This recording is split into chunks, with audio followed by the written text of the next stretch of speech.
The air was thick with tension as the doorbell chimed, cutting through the quiet of a late summer evening. Laura Bennett, a seasoned Air Force security commander, glanced at the security feed on her phone. Two men in police uniforms stood on her porch, their badges glinting under the porch light. But something was off. Their stance was too stiff, their badges too shiny, like props from a cheap costume shop. Laura's instincts, honed by years of military service, screamed warning. She opened the door, keeping the chain latched, her expression calm but her mind racing. "Good evening, officers," she said smoothly. "What brings you here?" The taller man, who introduced himself as Officer Craig Thompson, flashed a badge too quickly for scrutiny. "Ma'am, we're here on an EVY tie-in order. HOA violations. That oak tree in your yard's a hazard. We need to inspect the property now." His partner, holding a document with official-looking letterhead, nodded gravely. Laura's eyes flicked to the paper as it passed through the gap. The county seal was blurry, the signature illegible. She suppressed a smirk. These weren't cops. They were pawns in a game she was about to flip upside down. It had all started 6 months earlier when Laura and her husband, Nathan Bennett, a former Army engineer turned civilian contractor, settled into their dream home in the upscale Willow Creek Estates. After a decade of military relocations, they craved stability for their 12-year-old daughter, Emily, who deserved a childhood of tree houses and tire swings under the sprawling 100-year-old oak that dominated their backyard.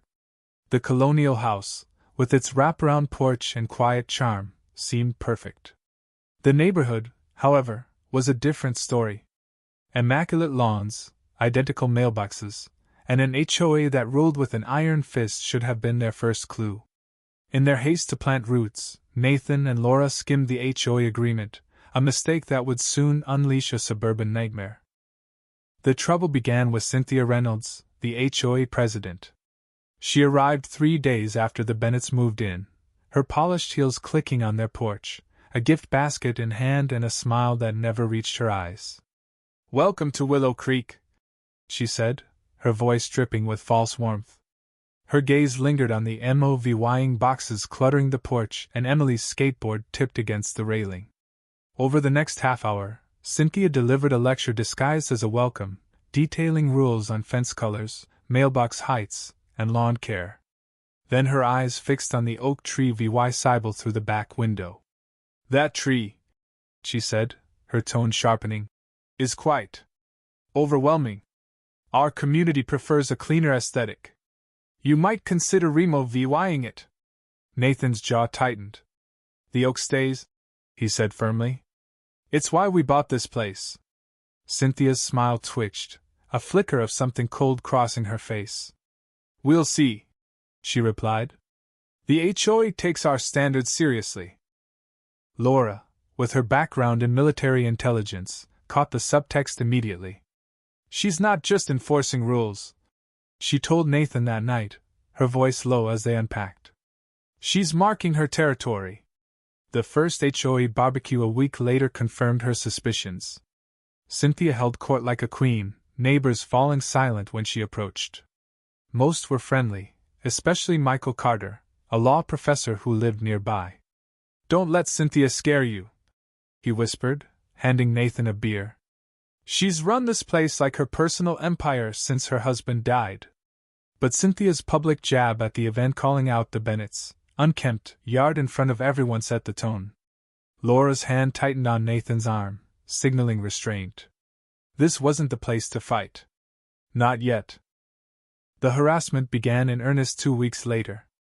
A letter arrived citing their grass as a quarter-inch too long, with a $50 fine.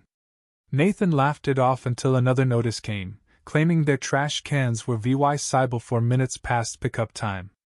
Then another for Emily's bike, neatly parked but obstructing the aesthetic. The fines piled up, each violation more absurd than the last.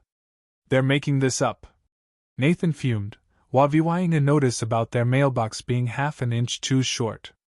Laura, surrounded by HOA documents at their kitchen table, wasn't so sure. "They're exploiting vague clauses," she said, pointing to the covenant's ambiguous, aesthetic uniformity rule. But they're sloppy. Some of these violate city ordinances, which trump HOA rules. Michael became their ally, sharing insights over coffee. Cynthia's been untouchable since her husband, a retired colonel, passed, he explained.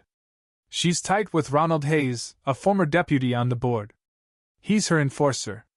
Soon, Ronald's gray SUV started circling their street at odd hours, his camera lens glinting as he snapped photos of their yard. Emily began avoiding the front yard, whispering about the creepy guy in the car. The constant surveillance gnawed at them, but Laura stayed calm, installing military-grade security cameras. We need EVY Denke, she said, her voice steel. Something's wrong here, Nathan. This isn't just petty HOA nonsense. They want us gone. The monthly HOA meeting was their first chance to push back. In the sterile community clubhouse, Cynthia presided like a judge, Ronald at her side. Nathan stood, calmly listing the contradictory violations and questioning their selective enforcement. Cynthia cut him off, projecting photos of Laura's newly planted tulips. Unauthorized landscaping, she declared. All modifications require approval. Michael countered, citing past exemptions for annual flowers, but Cynthia dismissed him. The boards reinterpreted that rule, she said icily. A $500 fine was imposed, plus $50 daily until the tulips were removed. The vote passed 6-1, Michael the lone dissenter. As they left, neighbors avoided their eyes. The Bennetts were being isolated. That night, Laura's cameras caught Ronald's SUV parked across the street at 2 a.m. Another clip showed him and Cynthia trespassing in their backyard, measuring the oak tree. They're building a case, Laura said, her eyes narrowing. But they're not as smart as they think. Michael connected them with Sarah Mitchell, a former resident driven out by similar tactics. Over tea in her modest new home, Sarah revealed the real motive. A developer, Horizon Properties, wanted land behind their properties for a commercial project, but the oak trees were in the way. They fined us $2,000 a month over our tree, she said, her voice shaking. We couldn't afford to fight. After we sold, they rezoned the land. I heard Cynthia got a payout. Laura's military contacts dug up public records, linking Cynthia to Horizon and Councilman D.V.Y.D. Larson, a silent investor. HOA financials, slipped to them by a guilt-ridden board secretary, Ellen Parker, showed legal consultations, with no receipts, likely funneled to Cynthia's schemes. Meanwhile, Nathan V.Y. cited Margaret Evans, the neighborhood's elderly historian, who confirmed the oaks were protected by the original covenant. Cynthia knows, Margaret said, showing faded maps. She's ignoring it for her own gain. The breaking point came when Ronald's past surfaced. A quick records check revealed he'd been forced out of the sheriff's department for falsifying reports. He's not just a bully, Laura said. He's dangerous. Days later, Nathan caught Ronald watching their house through binoculars. Finding violations? Nathan asked, feigning calm. Ronald sneered. You military folks think you're above the rules. Cynthia won't let you ruin this place. Pack now. That night, Laura overheard Cynthia and Ronald in the HOA office, unaware she was there. Larson says the zoning vote's next month, Cynthia said. We need the Bennetts out. That tree goes, whatever it takes. Ronald's reply was chilling. I've got a plan. It won't trace back to us. The next morning, a certified letter announced an emergency HOA meeting to discuss EVY tie-in proceedings against the Bennetts. It was a bold move, but Cynthia had underestimated her opponents. Laura and Nathan spent 3 days preparing, their dining room a war room of documents and timelines. They expect us to crumble, Laura said. Let's show them what happens when they pick a fight with the wrong family. The meeting was a powder keg. The clubhouse overflowed with neighbors, whispers buzzing about the fake cops, rumor.